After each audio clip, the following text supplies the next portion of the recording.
Okay. सो अब हमने discuss ये करना है कि हमारे पास डेप्रिसिएशन के मेथड्स कितने हैं, जिसमें सबसे पहला मेथड हमारे पास आता है straight line method. Straight line method को हम फिक्स इंस्टॉलमेंट मेथड भी कहते हैं, जिसका फॉर्मूला होता है डेप्रिसिएशन एक्सपेंस कैलकुलेट करने का cost minus scrap value divide by estimated useful life in years. Cost हो गई, स्क्रैप वैल्यू हो गई, लाइफ इन ईयर्स हो गई, ये सब आपको क्वेश्चन में गिवन होगा। मैक्सिमम ये हो सकता है कि कॉस्ट आपसे कैलकुलेट करवा ली जाए, जो कि आप ऑलरेडी कैलकुलेट करना सीख चुके हैं। अच्छा, यहाँ पे एक चीज़ और समझने की ये है कि डेप्रिसिएशन एक्सपेंस जब हम इस मेथड के थ्रू कैलकुलेट करेंगे, स्ट्रेट लाइन मेथड के थ्रू, तो उससे आने वाली जो वैल्यू होगी, डेप्रिसिएशन एक्सपेंस की जो वैल्यू आएगी, वो पर एनम बेसिस पे होगी। इसका मतलब 12 महीने का एक्सपेंस होगा। ये बात बताना क्यों जरूरी है? क्योंकि ऐसा भी होता है कि हम एसेट को साल के बीच में परचेज कर लेते हैं। फॉर एग्जाम्पल, मैंने 1 जुलाई पे एसेट को परचेज कर लिया और दिसंबर पे मेरा अकाउंटिंग पीरियड खत्म हो रहा है, तो वहां तो फिर मैंने एसेट को सिर्फ 6 महीने यूज किया है, तो मैं उसका डेप्रिसिएशन एक्सपेंस भी 6 महीने का यूज करूंगा। कैसे? कि ये फॉर्मूला तो मुझे 12 महीने का एक्सपेंस कैलकुलेट करके दे देगा। फिर मुझे इसको प्रोरेट करना पड़ेगा। प्रोरेट मैं कैसे करूंगा? जब हम कैलकुलेट करना सीखेंगे, डेप्रिसिएशन इसका क्वेश्चन करेंगे, तो वहां पे मैं आपको बताऊंगा कि इसको प्रोरेट कैसे किया जाता है। तो पहला मेथड हो गया स्ट्रेट लाइन मेथड और फिक्स इंस्टॉलमेंट मेथड। इसको फिक्स इंस्टॉलमेंट मेथड इस वजह से भी कहा जाता है कि इससे आने वाली जो डेप्रिसिएशन एक्सपेंस की फिगर होती है, वो हर साल सेम रहती है, फिक्स रहती है। Next, diminishing balance method, declining balance method, या फिर रिड्यूसिंग बैलेंस मेथड, कोई भी नाम से आप इसको कह सकते हैं। अच्छा जी, यहाँ पे आपके पास मेथड ऑफ डेप्रिसिएशन जो है डिक्लाइनिंग बैलेंस मेथड, इसका फॉर्मूला क्या है?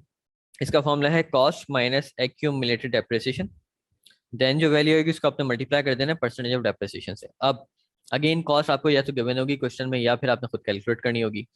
एक्यूमुलेटेड डेप्रिसिएशन क्या होता है? जब मैं आपको क्वेश्चन कराऊंगा डेप्रिसिएशन का, कैलकुलेशन सिखाऊंगा, तब मैं आपको ये कॉन्सेप्ट समझाऊंगा कि एक्यूमुलेटेड डेप्रिसिएशन का मतलब क्या होता है। और फिर इसको मल्टीप्लाई कर देते हैं परसेंटेज ऑफ डेप्रिसिएशन से। ये परसेंटेज ऑफ डेप्रिसिएशन आपको क्वेश्चन में गिवन होगी। ठीक। अच्छा जी, जब आप ये अप्लाई कर देंगे तो आपके पास जो आंसर आएगा डेप्रिसिएशन एक्सपेंस, अगेन वो पर एनम बेसिस पे होगा। इसका मतलब यहाँ पे भी अगर आपने एक एसेट को ड्यूरिंग द ईयर परचेज किया, फॉर एग्जाम्पल मार्च में परचेज कर लिया, तो वो एसेट फिर आपने इसका मतलब उस साल 10 महीने यूज किया, तो आपको उसको 10 महीनों पे प्रोरेट करना पड़ेगा। तो दो मेथड से आते हैं हमारे, एक हो गया स्ट्रेट लाइन मेथड, सेकंड हो जाता है हमारा डिमिनिशिंग बैलेंस मेथड। अच्छा, यहाँ पे मैंने एक और बात लिखी है डिमिनिशिंग बैलेंस मेथड से रिलेटेड, जो मैं आपको जब ये मेथड पढ़ाऊंगा तब समझाऊंगा। Asset depreciates more in the early years and less in the later years. इसका मतलब क्या है? कि शुरू के सालों में under declining balance method asset ज्यादा डेप्रिशिएट होता है, ज्यादा अमाउंट से डेप्रिशिएट होता है, and with the passage of time the amount of depreciation will begin to decline. Amount of depreciation भी थोड़ी थोड़ी कम होने लगेगी जैसे जैसे हम एसेट को आगे वाले सालों में डेप्रिशिएट करते जाएंगे। इसकी मैं आपको दो लॉजिक दूंगा, एक मैथमेटिकल लॉजिक होगी और एक अकाउंटिंग की बेस पे मैं आपको कोई लॉजिक दूंगा प्रॉपर, जब मैं आपको ये टॉपिक पढ़ाऊंगा, कैलकुलेशन सिखाऊंगा। अब हम आगे आते हैं। नेक्स्ट हमारे पास मेथड है यूनिट्स ऑफ प्रोडक्शन मेथड, जिसको हम आउटपुट मेथड भी कहते हैं।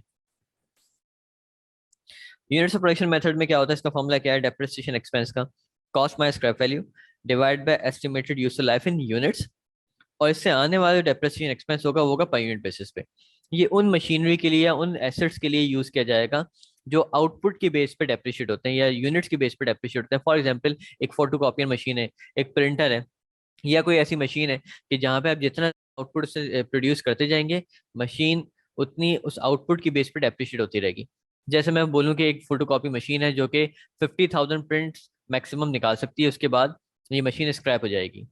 ये मैं कहूँ एक कार है, यहाँ पे एक आउटपुट मेथड में हम किलोमीटर मेथड भी यूज कर सकते हैं। एक कार है जो मैंने कहा इसके इंजन की जो लाइफ है वो 200,000 किलोमीटर है। ये गाड़ी 2 लाख किलोमीटर चल सकती है, उसके बाद ये गाड़ी का इंजन खत्म हो जाएगा और उसकी लाइफ एक्सपायर हो जाएगी, उसकी लाइफ पूरी हो जाएगी। तो इसका हम आउटपुट मेथड कहते हैं। तो यहाँ पे जो आपके पास डेप्रिसिएशन एक्सपेंस आएगा पर यूनिट की बेसिस पे आएगा, या मैंने जैसे किलोमीटर मेथड की बात की तो पर किलोमीटर आ जाएगा।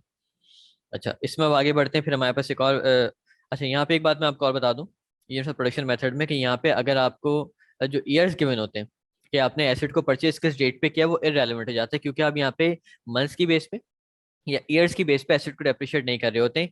Unlike straight line and diminishing balance method, वहाँ पे आप मंथ्स और ईयर्स की बेस पे एसेट को डेप्रिशिएट कर रहे होते हैं। आर्स मेथड पे आते हैं।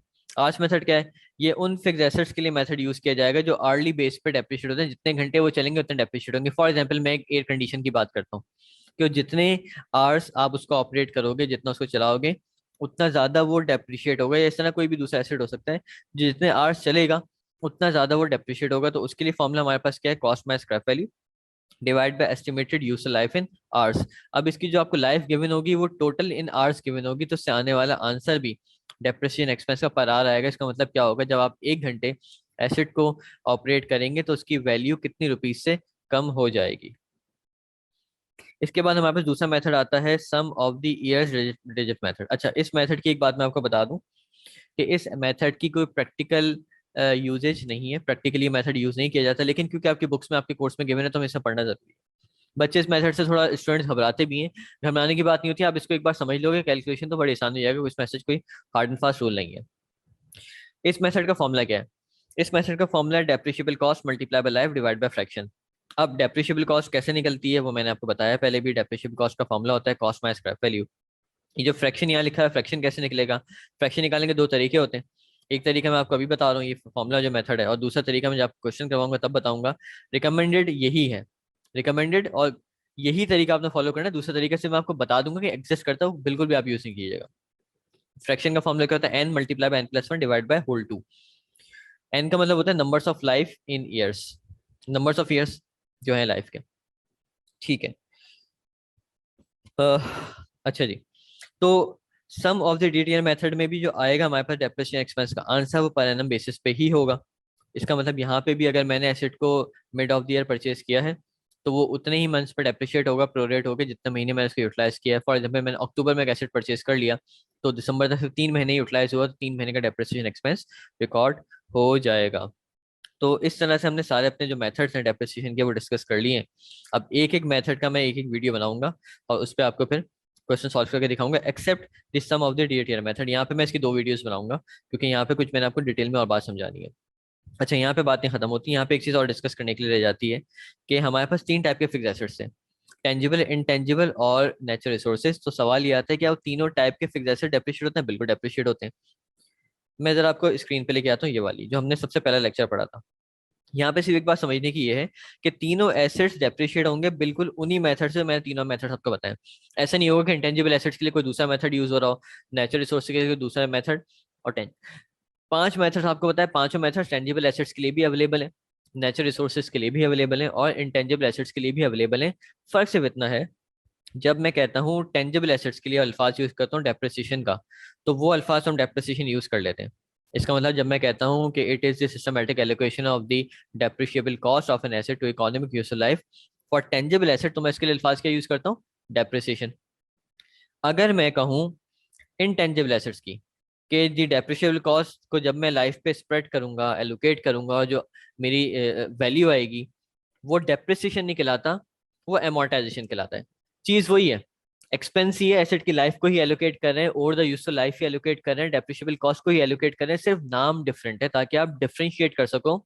जब आप फाइनेंशियल स्टेटमेंट में रिकॉर्ड करोगे, इनकम स्टेटमेंट में आपको डेप्रिसिएशन एक्सपेंस नजर आएगा तो आप समझ जाओगे किसी टेंजिबल फिक्स एसेट का डेप्रिसिएशन एक्सपेंस है। जब आपको इनकम स्टेटमेंट के अंदर एमोर्टाइजेशन का वर्ड यूज नजर आएगा तो आप समझ जाओगे ये किसी इनटेंजिबल फिक्स एसेट के एमोर्टाइजेशन है या डेप्रिसिएशन है, तो उसका नाम एमोर्टाइजेशन ने यूज किया होगा सर। इसी तरह से आप कोई नेचुरल रिसोर्स को हम डेप्रिशिएट करते हैं तो उसके अल्फाज यूज करते हैं डेप्लीशन का। तो सिर्फ नाम का डिफरेंस है, कॉन्सेप्ट पीछे कैलकुलेशन करने का तरीका बैकएंड पे बिल्कुल सेम है। तो this is all about the methods of depreciation and the kinds of depreciation, और फिर नेक्स्ट लेक्चर में इंशाल्लाह इसकी कैलकुलेशन को कवर करेंगे। Thank you.